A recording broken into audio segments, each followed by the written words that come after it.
Hey guys, welcome back to the Adapt and Create podcast. Today we got Ahmed Megalash, who I found on another podcast interview, and something stuck out to me. I saw him talk about AI implementation in the construction industry. Now, first of all, I thought it was interesting because everybody thought there was this meme going around. Maybe you remember this, Ahmed. People were saying, "Hey, learn how to code" to the plumbers, right? And then I almost wrote this book with AI called Learn How to Plumb because I feel like this is going to be, probably a little bit more of a future-proof job, but who knows with robotics.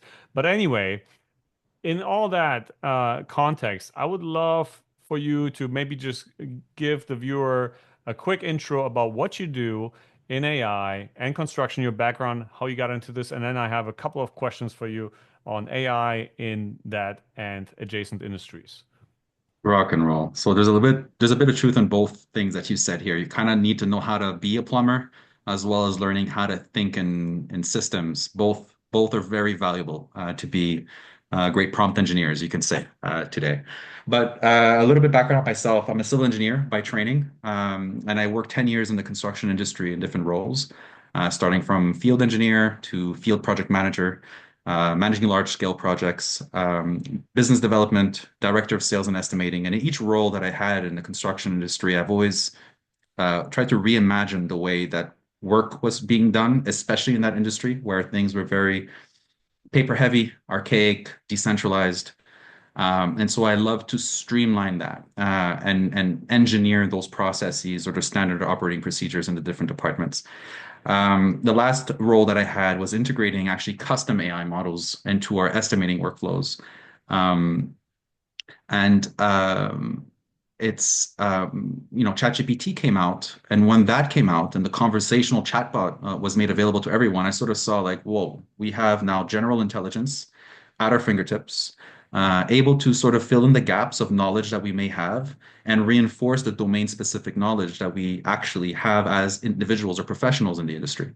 And so that's extremely empowering. And that's when I started my company, my group. So what we do is we help companies and individuals integrate AI into systems, taking it out of the box, out of the LLM or out of the chatbots, and building custom reasoning systems. And what I mean by that is, um, well, a lot of people are using ChatGPT. And if you start using it a lot, you see it's sort of limited in the output that it provides to you, limited in context input, and also limited in the depth of work that can be performed, and the visibility as well, and the control of the data. So by taking it out of the box, you can create environments where you can see your data, edit your data, observe it, come back to it, move it around, and build it within a system of your different departments or different workflows that you as a personal person has. So if you want to build yourself GPTs around specific workflows that you have, it's a great way of building smaller workflows decentralized within the OpenAI environment or Anthropic, et cetera, Gemini. So that's a little bit about me in a nutshell. And what we do is we plan, design, and build custom reasoning systems for businesses and individuals. Mm. And like I said, the thing that stuck out to me really was the construction industry, right? I was wondering if you could share maybe a case where you saw or something that you know in terms of for this specific industry or something similar. Where do you see the biggest value right now using AI in their business? What's the practical impact really? How companies can use that?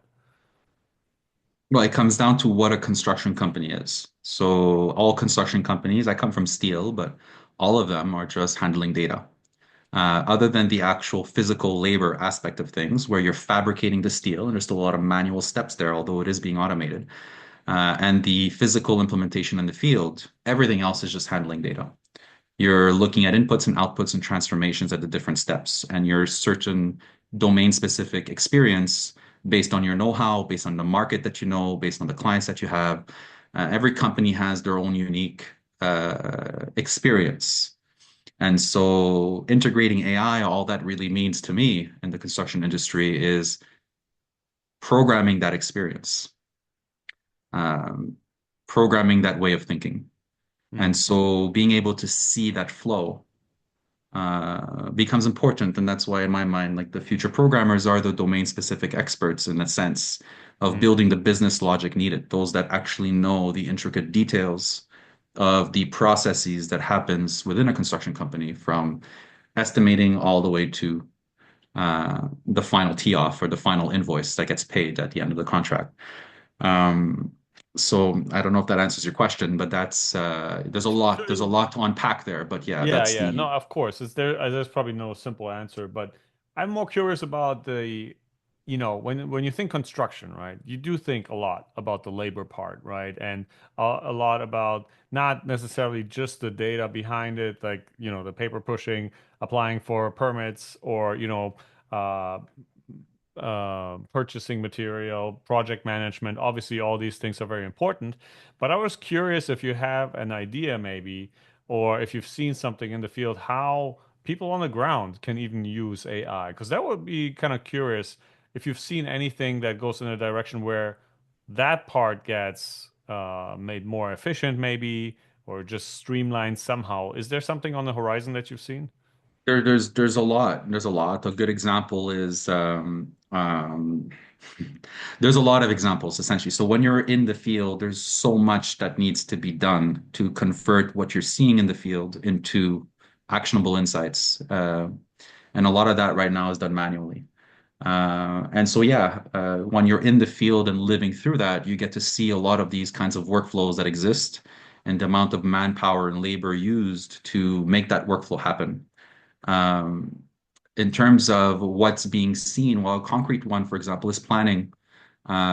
When you're planning transformations within a company, a construction company, you often sit around the table and you essentially plan out what needs to happen, what kinds of changes need to happen, and you build out a detailed roadmap around it so you can track the progress of it and go over time.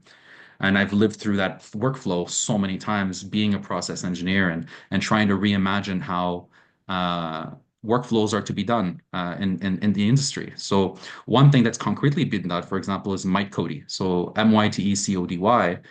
That's our custom reasoning system that we've built that takes in detailed requirements and builds that roadmap with full visibility, full control, full auditability of the data being generated and being created, as well as estimates time and costs and visualization of your flowchart of what this workflow would look like or what this new way of doing, this new organizational workflow would look like.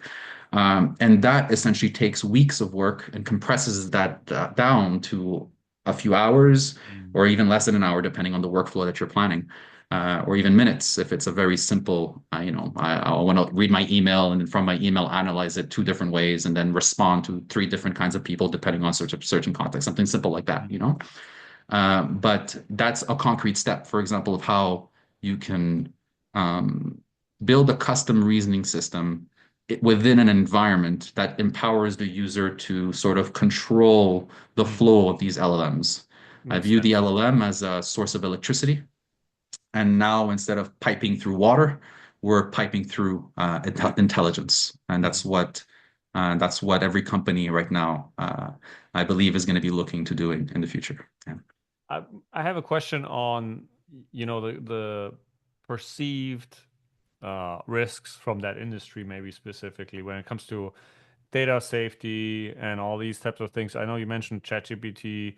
Are you using the API and an Anthropic API, or are So there it depends. I specific? use open source models I depending was on just going certain to ask. Yeah. workflows. Like internally, my internal pipeline uses open source mixed with APIs. It depends on the compute needed and Mm. the amount of tokens. It depends on, for example, there's certain workflows, the proposal making workflow and roadmap proposal making. Some of them can cost between 15 million and 20 million tokens just for one process. Hmm. And so some of these aspects I'll use open source just to lower down on some of the costs. But honestly, today, OpenAI, Anthropic, the API costs for a lot of the use cases that businesses need is more than sufficient and much more quicker to implement.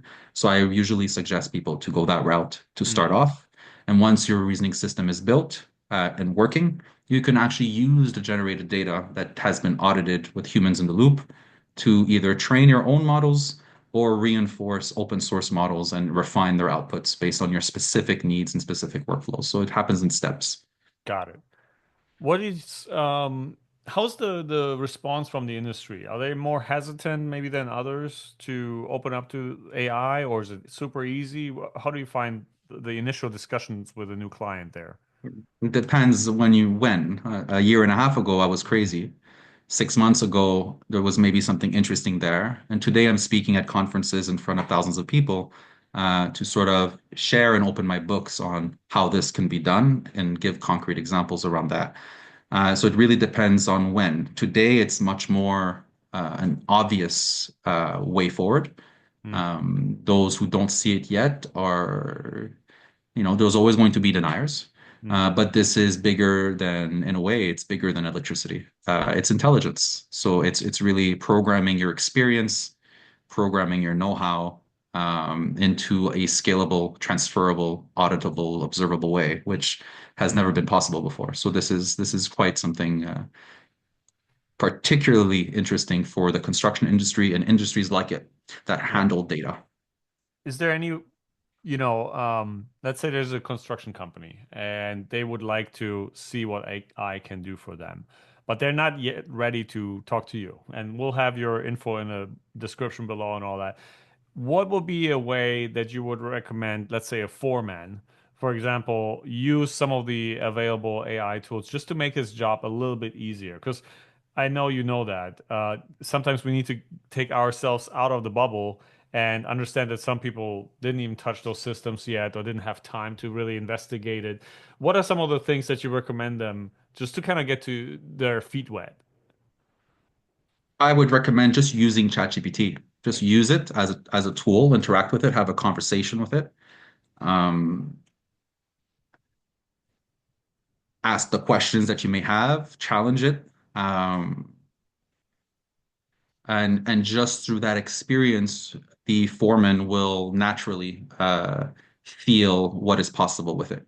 So I would go beyond just writing emails, uh, and I would just really try interacting with it more like a companion of a sort, more like a partner that Yeah, can help and propel and propulse your thinking and what you know personally, like what you are really knowledgeable in, or even discover your known unknowns so that you can discover more of your unknown unknowns. I love that. I Um, actually always say that as well because it's oftentimes people don't realize the things that they can even have a conversation with about, right?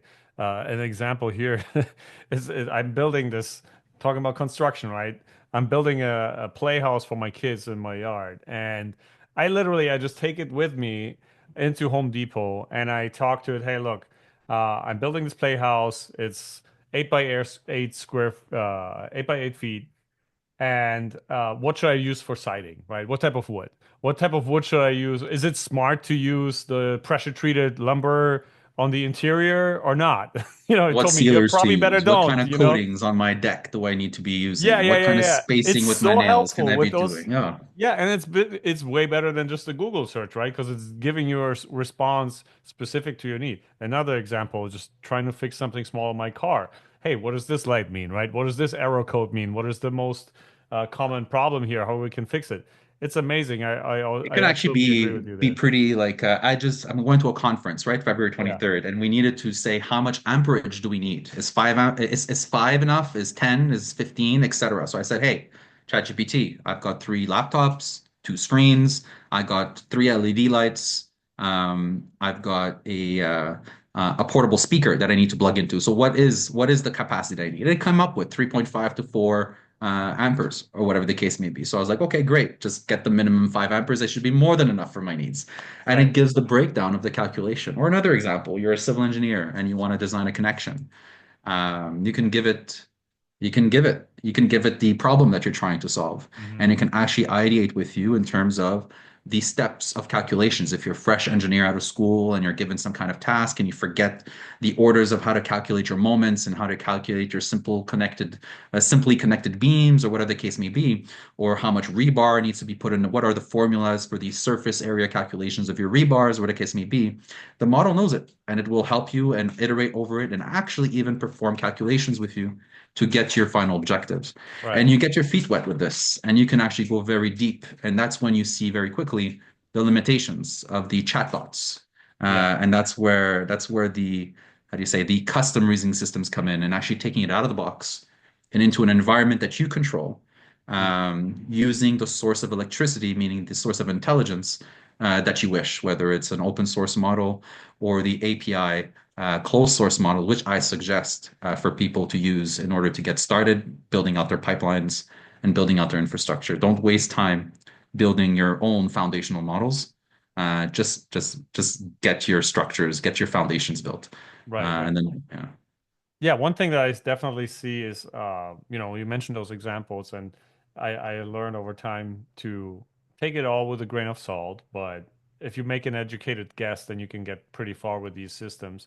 But I think that, when you really want to get the best out of it, you build those custom solutions that have probably a little bit more of a solid advice that are trained on your specific use case. So with that being said, what type of companies reach out to you? At what stage are there to have you help them build systems like you I described for I them? work I work mostly with first movers right now. So I work with a hospital out of Montreal, the Jewish General Hospital. We're Hmm. building a custom reasoning system around cancer patients and doctors, so that it's a system that's breathing in a way, growing essentially with each individual patient's data, as well as the doctors that are interacting with those patients in a seamless way. Each patient is now empowered with their data, can communicate with their data, can understand what's been going on with them and what's been being said to them. Full transparency and autonomy on sharing that data with who they want through QR codes. And doctors can now freely question the data, understand their patients, understand what's going on with essentially past consultation histories or onboarding processes that we've built, Mm. and sort of seamlessly do their consultations, review their reports, and see this all digitally at the palm of their hands, as well as managing events that may be triggered algorithmically based on the logics that we've implemented on the hospital's know-how and experience.